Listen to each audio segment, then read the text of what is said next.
What if the ground everyone told you to walk away from was sitting on top of $345 million in gold? That is exactly the number that started circulating after a claim in the Yukon backcountry, one that had been quietly written off by half the mining world, suddenly produced signals nobody could explain away. Geologists who had walked away from this ground years earlier were calling each other back. Investors who had never cared about a single borehole were suddenly asking for updates by the hour. And at the center of it all was a foreman named Colt Bracken, a man most of the industry had stopped paying attention to. He was not supposed to be the one who found this. That is exactly why, when the story broke, almost nobody believed it at first. Stick with this video, because we're going to walk through the entire timeline, from the moment Colt Bracken refused to give up on a claim everyone else had buried, to the lab results that changed everything, to the question that still has not been fully answered. If you like deep dives into gold rush stories, hidden claims, and mining mysteries, hit subscribe and turn on notifications, because this is only the beginning of what we are covering this month.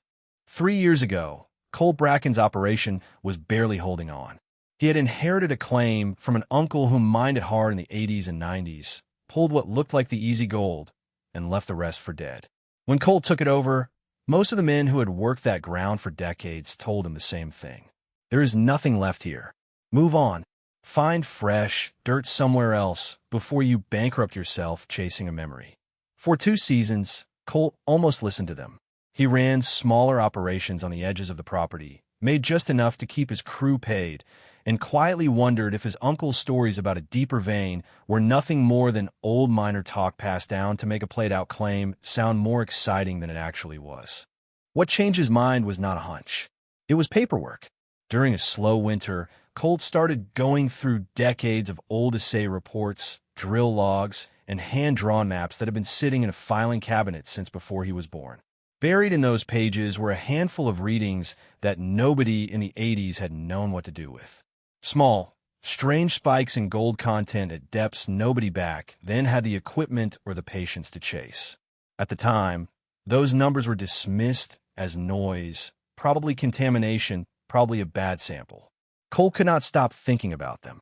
He began cross-referencing those old readings against modern geological survey data for the region, and a pattern started to take shape that nobody had put together before.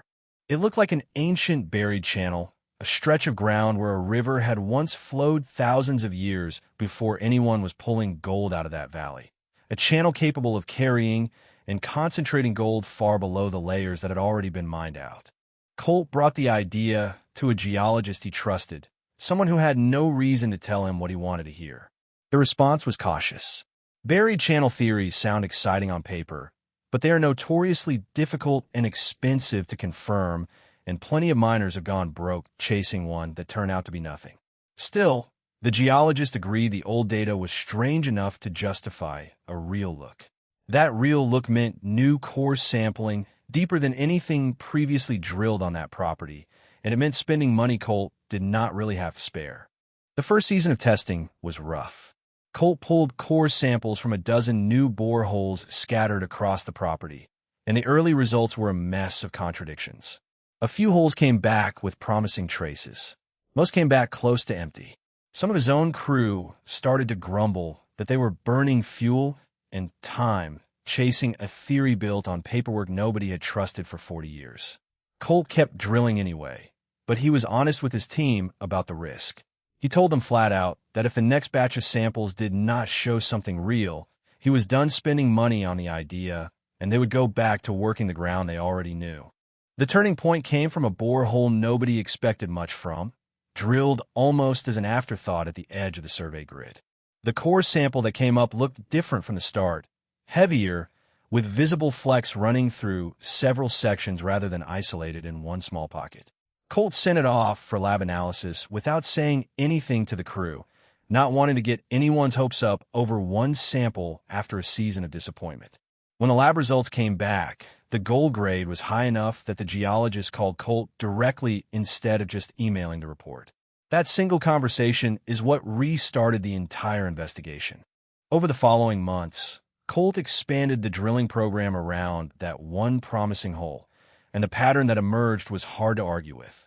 Several new holes in the surrounding area came back with elevated gold readings at similar depths, all roughly in line with where the old buried channel theory predicted they should be.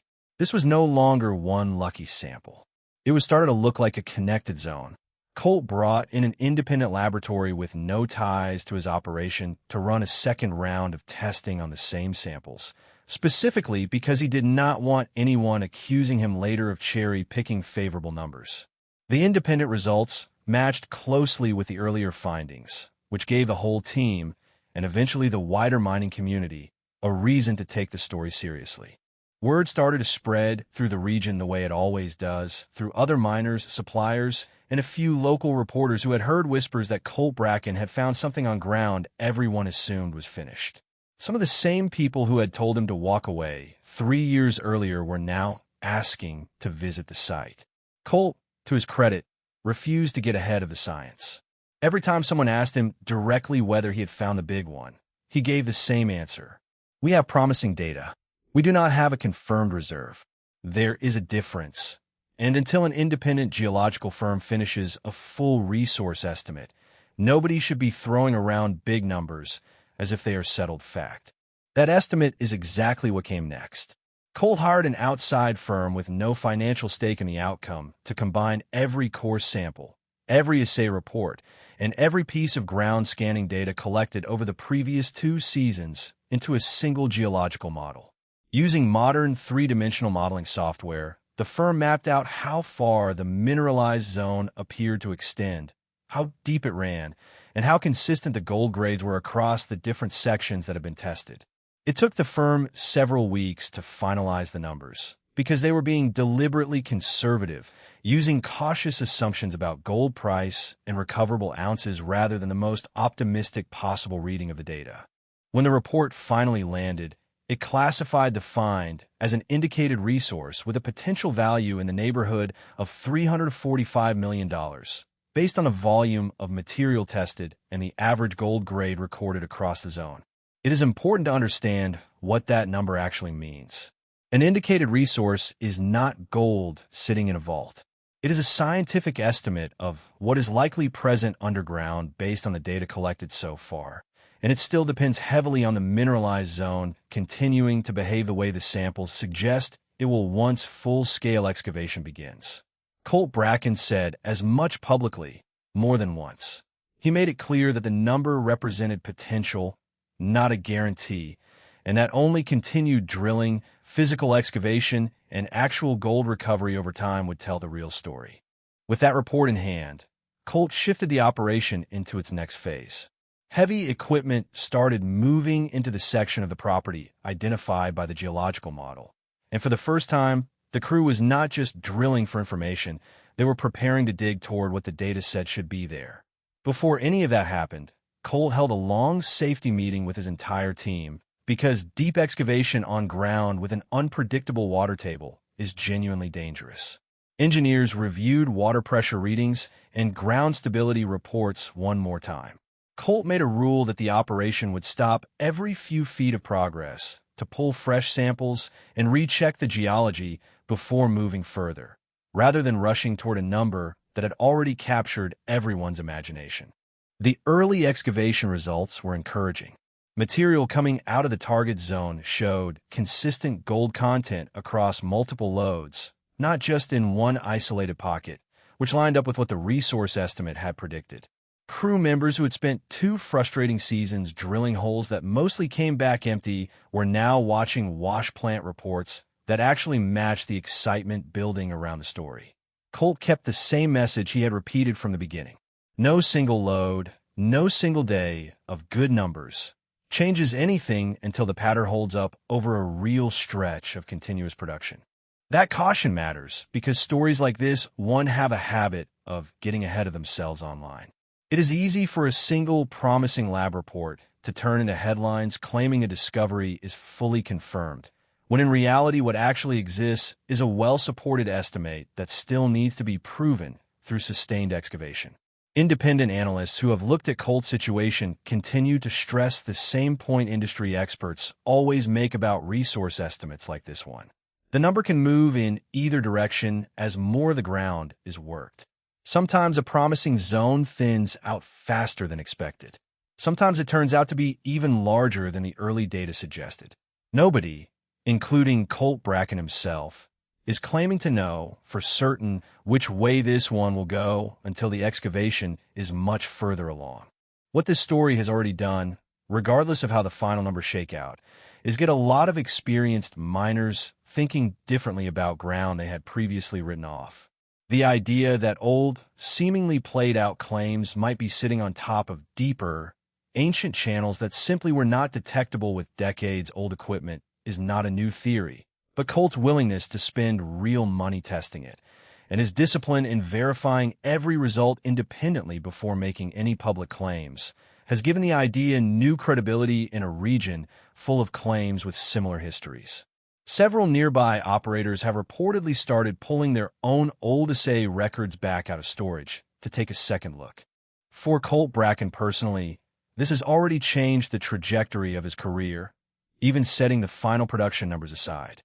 3 years ago, he was a foreman running a marginal operation on ground his own crew doubted, spending money he barely had on a theory built from decades-old paperwork nobody else wanted to touch.